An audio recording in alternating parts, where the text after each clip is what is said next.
Sai Sri Hindi Center, सबको मेरा स्वागत प्रणाम. Today we are going to learn about just one verb, that is conditional verb. You have to observe the changes in these two subjects. Subject అంటే కర్త. మనం ఏ వాక్యమైనా మాట్లాడాలంటే మొదట కర్త, నేను, నువ్వు, వాడు, ఆమె, వీరు, వారు అని మొదలు పెడతాం. అవి కర్త అనొచ్చు లేదా సర్వనామము అని కూడా అనొచ్చు. అంటే నేమ్కి బదులుగా వాడేదాన్ని సర్వనామం అంటాం కదా. కాబట్టి నేమ్స్ కూడా మనం కర్తగానే అర్థం చేసుకోవాలి. రామ్, గోపాల్, సీత, రాణి అట్లా. కాబట్టి మనకి సబ్జెక్ట్ అనేది నేర్చుకుని ఒక వర్బ్ని ఎలా మార్పు చెందుతుందో తెలుసుకుంటే ఒక వాక్యం వచ్చేసినట్టే. This is a small sentence. కర్త, క్రియ ఉంది, ఇక్కడ కర్మ లేదు. తుమ్ పడో, పడ్ అనే వెర్బ్ని పడో అంటే కండిషనల్ వెర్బ్.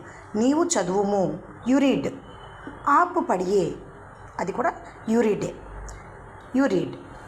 తుమ్ ఖావో, యు ఈట్. ఆప్ ఖాయియే, యు ఈట్. కానీ ఆప్ అనేది రెస్పెక్టెడ్ వర్డ్గా మనం గుర్తుపెట్టుకోవాలి. తుమ్ జావో, యు గో. ఆప్ జాయియే, యు గో. తుమ్ చలో, ఆప్ చలియే, యు వాక్, యు వాక్. తుమ్ లిఖో, యు రైట్. ఆప్ లిఖియే, యు రైట్. తుమ్ సునో, యు లిజన్. ఆప్ సునియే, యు లిజన్.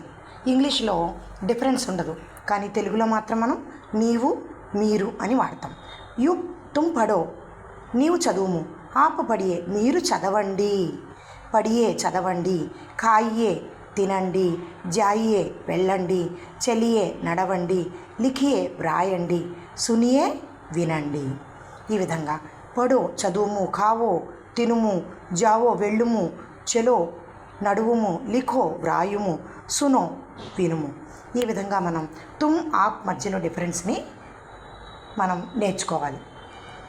చిన్న క్రియ అన్నమాట. తుమ్ కితాబ్ పడో, యు రీడ్ ఏ బుక్. తుమ్ కహానీ పడో, you read a story. Like that you can make many more sentences with different verbs. ధన్యవాదాలు.